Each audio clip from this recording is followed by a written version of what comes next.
Hello friends, this is Tishia from Meadows and Mortar by Tishia, and today I'm on the Paint Couture YouTube page, and we are going to be redoing this jewelry armoire.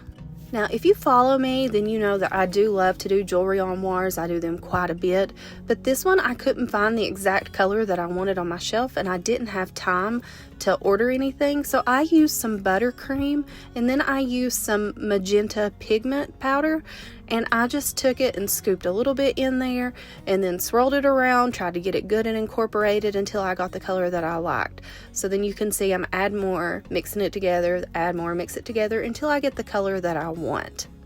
Now, because I was using the chalk style line, that stuff is a little bit, well, chalkier. So I have my primer on here. I just used the Paint Couture's 2-in-1 primer, but then you saw me mist some water on there. And all this is going to do is it's just going to help that chalk paint just to slide on there and glide on there a little bit smoother. And it's just going to give me more of a finished, polished look. It's also going to be easier for me to blend my colors together whenever I do this. But this is not something that you have to do. This is just something that I like to incorporate because it works for me in my painting style. And you'll see that I'm doing the pink up top, and I'm just trying to make this into a diagonal, and you'll see what I'm doing here at the end of it. So this first coat right here, it's not going to get full coverage. That's completely fine. Anytime that I do any kind of paint finish, but especially a blended finish, I always do at least 2 coats and sometimes even 3. So down here at the bottom, you can see that I'm bringing in this blue. And this blue that I'm using is called Admiral Blue. This is also from Paint Couture Paint, and this is in their chalk style line. This is just a very beautiful muted blue color, and I like how it's a sort of a medium but sort of a dark depending on what you're using it on, and this is one of my favorite colors in their line. As you can see, the blue gets a little bit better coverage than the pink does, but it's okay because we're going to be adding more than 1 coat of each of them. So while both of these are still wet, I'm going to come in with my blending brush. This brush is not going to have any paint on it. I'm using one of the Crystana brushes, and there will be a link in the description box if you would like to get one of these Crystana brushes. You can get it from the Paint Couture site, and I will also have a link in the description box for any of the Paint Couture paint products or the pigment powder. Anything that I use in this video, you're going to be able to get from that link.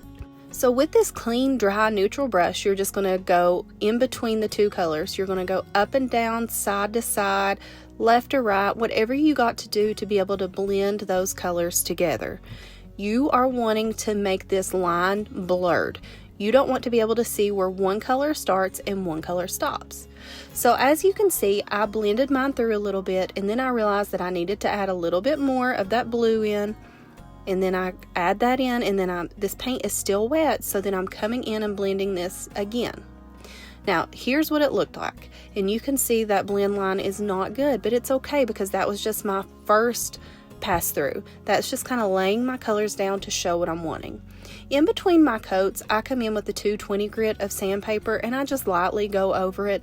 It's more just like a dusting of it, just to make sure that there's no like any dust nubs or anything like that that is dried and settled in my paint. It's just going to make it smoother to touch, and you really won't be able to tell a lot of a difference with your eye, but with your hand you're really going to be able to tell a difference. So I do encourage you that whenever your paint dries, in between coats, do go over that lightly with some sandpaper. You're not wanting to take the full finish off, you're just wanting to smooth it out a little bit. And with the second coat, I'm doing the exact same thing that I did with the first one. I'm doing that blue down at the bottom, the pink up at the top, and then I'm going to use my clean, dry, neutral brush, and I'm just going to blend all of that together. I'm going to go side to side, up and down, whatever I need to do to be able to blur that line so that you can't see where 1 color starts and 1 color stops. Now that's very difficult whenever you are doing 2 colors that are as starkly different as these 2. So it may take you a couple times. It's not uncommon for it to take 3 times whenever you have colors that are this drastic of a difference. At least 2 times whenever you're doing similar colors, but it's not unheard of for it to take 3 times. So don't freak out if it's not perfect. It's just paint, guys. You can go over it again. It's not the end of the world. So I really encourage you, if you're trying to step out and do these bolder finishes, just try it. You can try to just do it on a piece of board if you need to. Just anything that's going to get you out of your comfort zone, I encourage it. Now I am going to come in with this furniture transfer. This one is from Redesign with Prima. This is a retired transfer. I don't know if you can get it anywhere. You might be able to find it on Etsy. But I just trimmed out the edges of it here, and then I pulled the backing sheet off. And then I'm placing this down where I'm wanting it to go. And then I will use the little stick that comes in with it, and then I'm going to rub it on there to where the transfer sticks to my piece of furniture. And then I'm going to pull the plastic piece off of the front.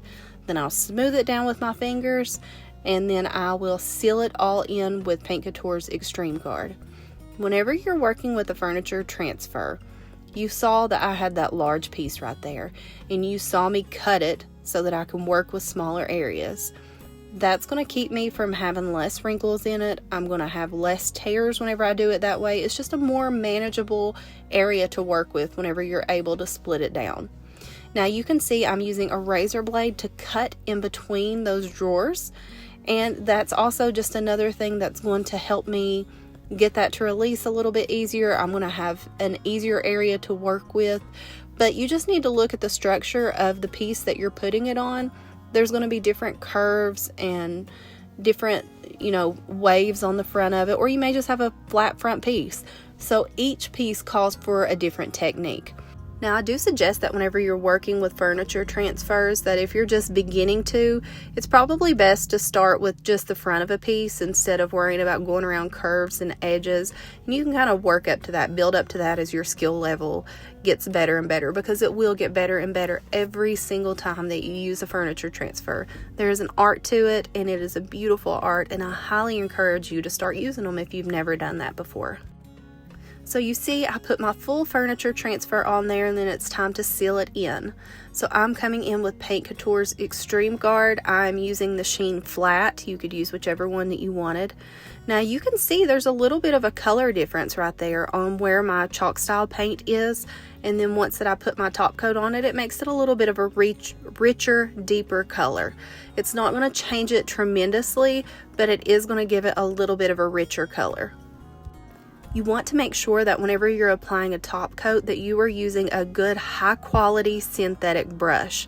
These brushes that I'm using are from Paint Couture Paint. They are so soft and so durable. You will get many, many, many uses out of them. Some of these paint brushes that I've been using for 3 or 4 years, and I still haven't got rid of them because they work excellent. The quality is top notch, and for the price, you cannot beat it. There is not another quality brush that is this price on the market. Now I'm going to come in for my detail work with a little bit of black wax. You can use whichever company that you want. Paint Couture does not have a black wax as of this video, but hopefully in the future they may. I would love to see that, to be able to work cohesively with all of their products. But there are a bunch of different ones out there on the market, so you just choose whichever one you like. And I am just coming in the creases right here, and I'm just putting that black inside of there. And then you can see that I'm using a bigger brush right here. This is actually a blush brush, and I just barely put a little bit of black wax on it, and then I'm using that to deepen up the feet of this piece, and it's just going to make that blue a lot darker and deeper. But I just want to show you guys that I don't use a whole lot of wax. So I have one of these black wax tins, and they last for years, and I use them on probably 75% of my projects. So I just want to say, once that you invest in good products, don't be scared, because they're going to last you as long as you're using good quality stuff. And the last thing that I'm going to do is I'm going to come in with some French gold from Paint Couture's Luxe Metallic line, and then I'm just going to put it around the edges of everything. This is just going to give it a nice little shimmer. You're still going to be able to see the color that's underneath, but it's going to give it a beautiful shimmer. This is really going to bring it all together. So we have these nice bold colors, and then we have this transfer that has nice bold colors in it, and this is really going to soften the edges of it and really bring it all together, and it's going to make it look so elegant. If you didn't have the Luxe Metallic paint, then you could use a gilding wax if you want, but please note that you're not going to get quite the same results, because it's going to be a little more concentrated than what this is, and it's not going to give it quite as feminine and soft of a touch. So I hope that this has inspired you, and if it has, give this video a thumbs up on here. And if you're not already following me on YouTube, my name is Tishia from Meadows and Mortar by Tishia, and I would love to have you. I'm also on Facebook, and if you're not already following Paint Couture Paint on Facebook, please do that as well.